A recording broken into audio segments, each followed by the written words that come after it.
आपको आपने उस आसन को, जो आसन शरीर के अच्छे के लिए बना है, उसको आपने गंदा कर दिया। उसने आपको आपने अपने आप को उसका हैंडीकैप बना दिया, यानी कि आप वज्रासन करेंगे ही नहीं तो आपका खाना ही नहीं पचेगा। तो इसलिए खाना खाने के जस्ट बाद अगर आप वज्रासन कर रहे हैं, छोड़ दीजिए, वहाँ मत करिए।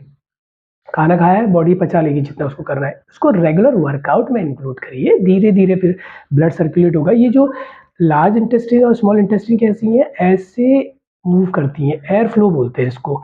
तो ये ना उस एयर फ्लो को, उस स्ट्रिंग को जो ऐसे मूव करती हैं, वेस्ट मटीरियल लार्ज इंटेस्टाइन में ऐसे मूव करता है, ठीक है? न्यूट्रिएंट्स को स्मॉल इंटेस्टाइन ऐसे एब्ज़ॉर्ब करती है। उस स्विंग को ना बढ़ाने में हेल्प करता है ये, क्योंकि ब्लड सर्कुलेशन को रिवर्स मूव करता है, ठीक है? तो खाना खाने के एग्ज़ैक्ट बाद अगर आप करेंगे तो फिर वो जो नेचुरल स्विंग थोड़ा बहुत भी है बॉडी का, वो कॉम्प्रोमाइज़ हो जाएगा, फिर उसको आदत पड़ जाएगी वज्रासन की। बिना वज्रासन के खाना नहीं पचेगा। बहुत से लोग क्या करते हैं, खाना खाने के बाद वॉक करने जाते हैं, गलत है, बिल्कुल गलत है। खाना खाने के बाद घर में 100 स्टेप वॉक करो। खाना खाने के बाद आपको कुछ नहीं करना है, आपको रेस्ट करना है। खाने को नेचुरली पचने दीजिए। आपको इतनी अपनी डाइजेशन की पड़ी हुई है उसको अच्छा करने की, तो रेगुलर वॉक करिए ना। वॉक का एक रूटीन बनाइए, मॉर्निंग वॉक जाइए, इवनिंग वॉक जाइए, ठीक है? बहुत से लोग सवेरे उठ के मालासन में बैठ के पानी पी रहे हैं और बोल रहे हैं this is good for getting freshen up, आपके स्टूल को पास करने में हेल्प करेगा। बहुत बड़ी गलती कर रहे हैं आप।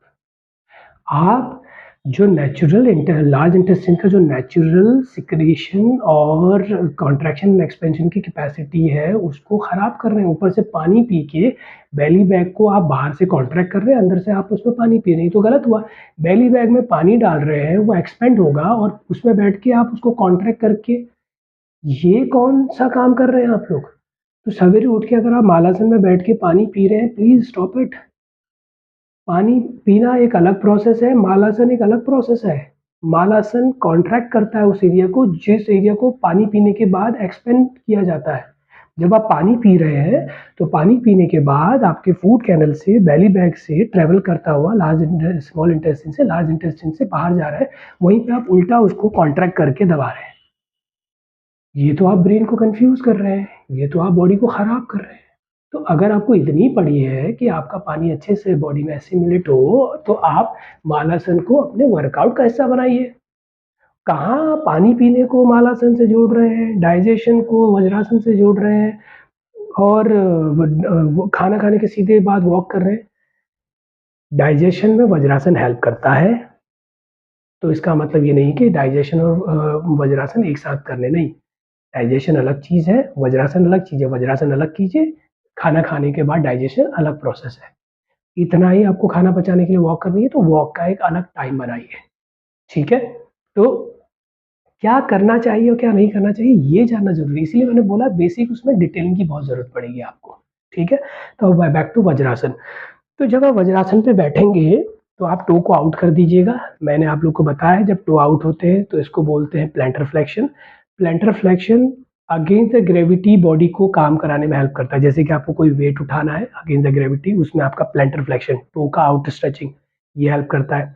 इसके अलावा जब आप प्लैंटर फ्लेक्शन में बैठते हैं, तो टिबिया, फिबुला एंड जो आपकी 3 मसल्स हैं, सॉरी टिबिया फिबुला तो बोन्स है, जो 3 मसल्स हैं जैसे कि यहाँ पे है प्लैंटारिस, ठीक है, गैस्ट्रोक्नेमियस, सोलियस, ये 3 मसल्स होती हैं जो यहाँ पूरे इस एरिया को बनाती हैं आपके काफ मसल के साथ।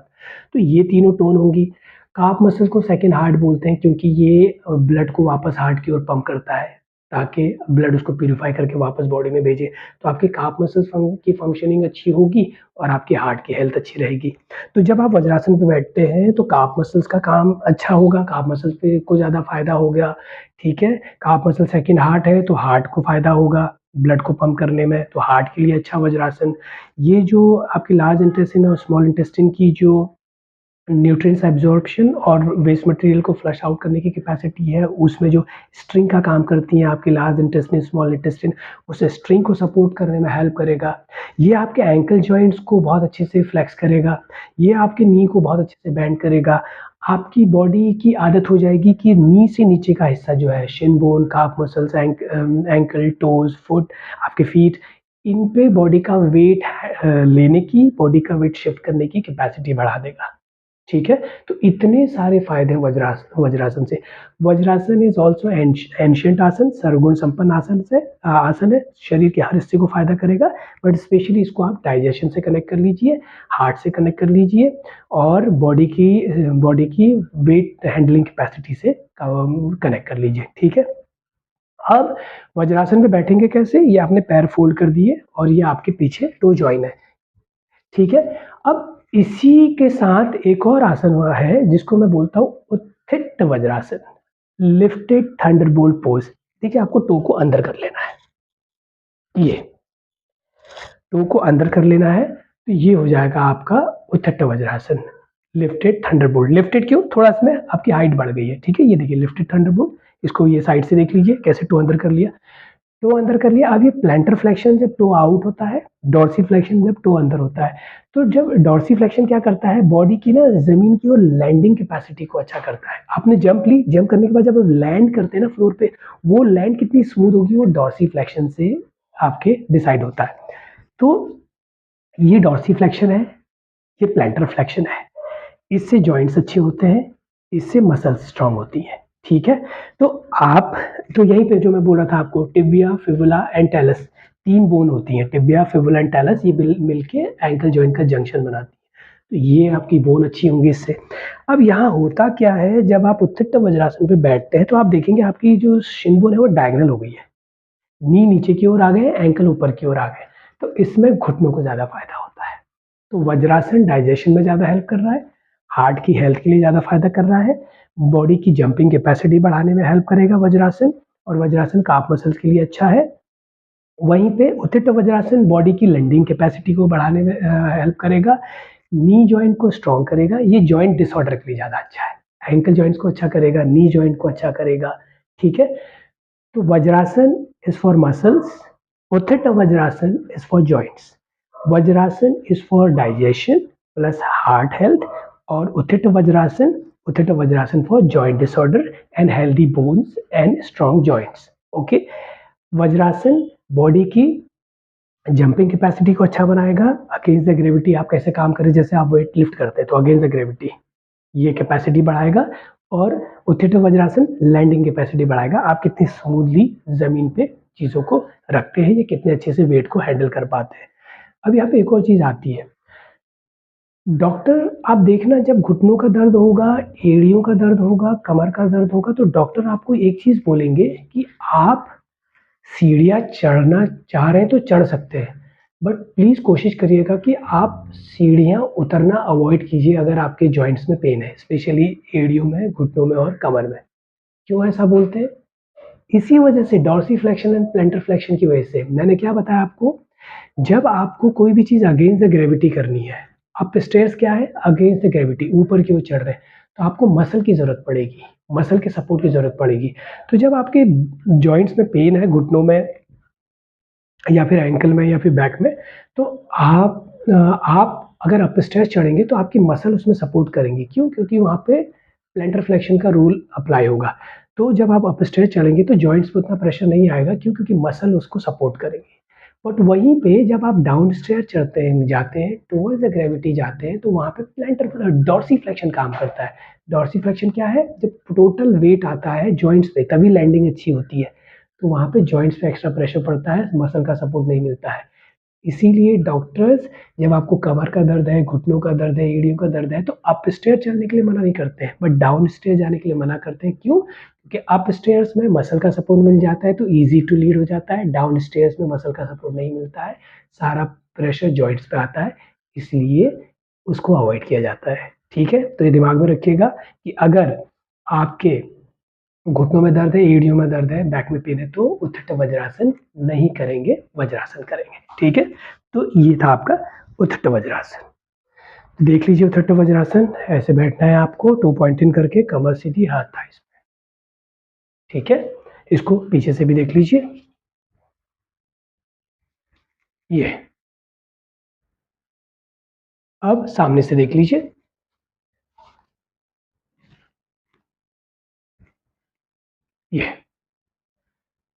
ये था आपका उत्थित वज्रासन।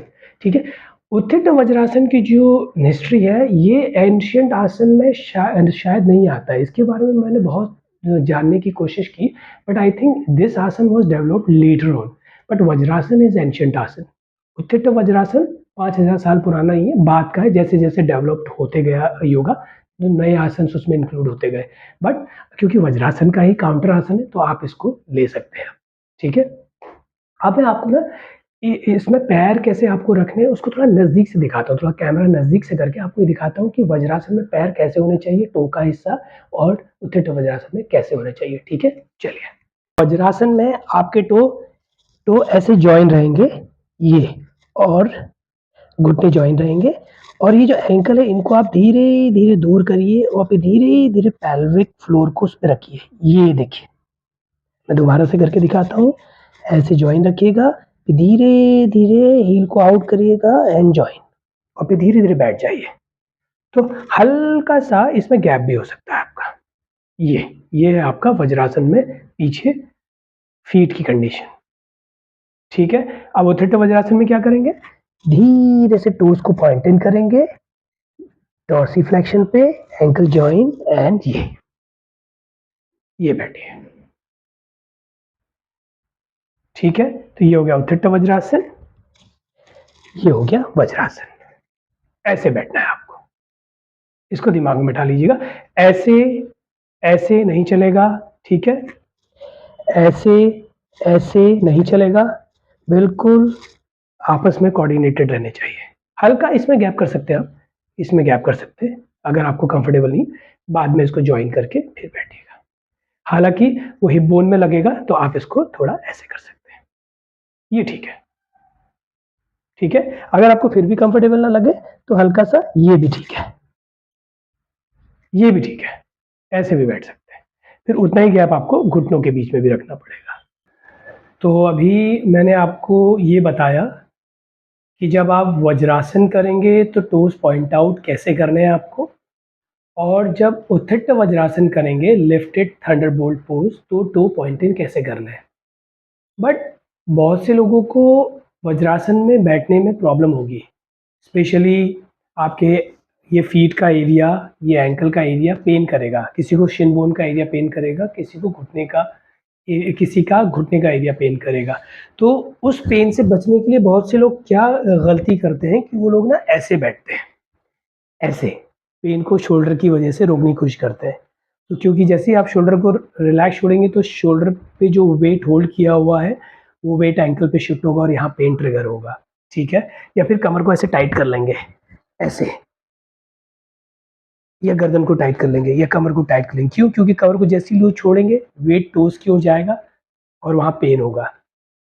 तो याद रखिएगा, आपकी बॉडी तब तक वज्र नहीं बनेगी जब तक आप पेन को अपना साथी नहीं बनाएँगे।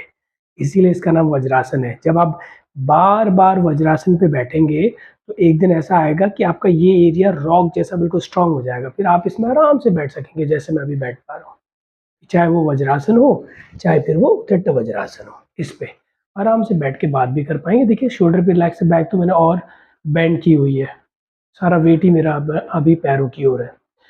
तो ऐसे लोग जो वज्रासन पे सीधे नहीं बैठ पाएँगे, तो उनको क्या करना है, उनके लिए एक सीधा-सा तरीका है। आप क्या करिए, कैट पोज़ पे जाइएगा, मर्जरी आसन पे, ये ऐसे, दोनों पैरों के बीच में गैप कर लेंगे, चलेगा। फिर धीरे-धीरे क्या करिएगा, वेट को ना ऐसे डालिएगा, पहले शिफ्ट करिएगा, ऐसे, और चेक करिएगा क्या यहाँ पे पेन आ रहा है?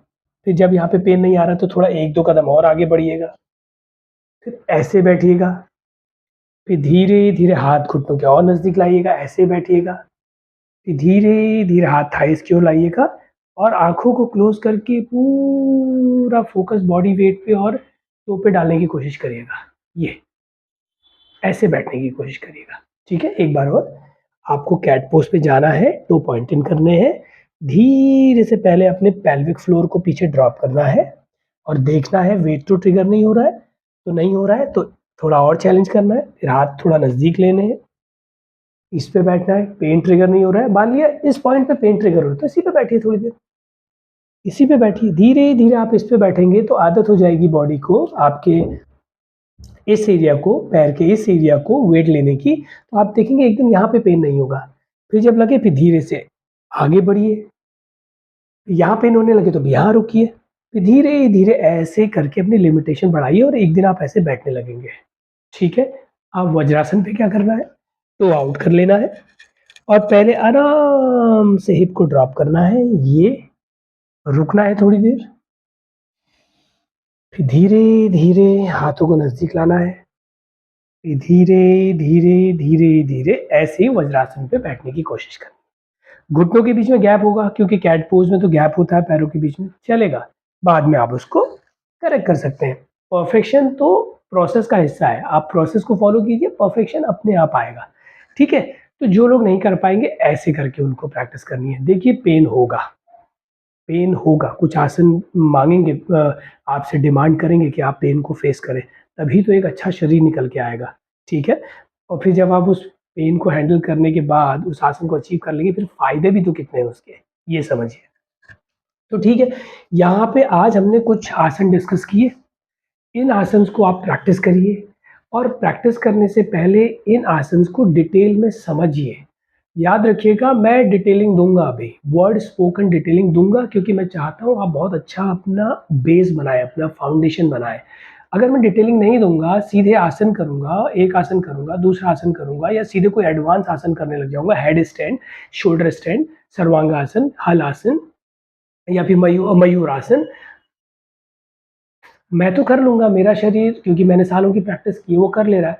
बट आप कैसे समझेंगे कि अगर आप कमज़ोर हैं या आपके शरीर में वेट ज़्यादा है या आपने पहले कभी योगा नहीं किया या आप 8 साल के हैं या आप 40 साल के हैं या आप 80 साल के हैं, आप कॉर्पोरेट में काम करते हैं, आप स्टूडेंट हैं, आप तो गृहिणी हैं, घर में काम करती हैं या वर्किंग लेडी हैं या प्रेग्नेंट लेडी है, आपको कैसे पता चलेगा कि आपको कोई आसन कैसे करना चाहिए या नहीं करना चाहिए?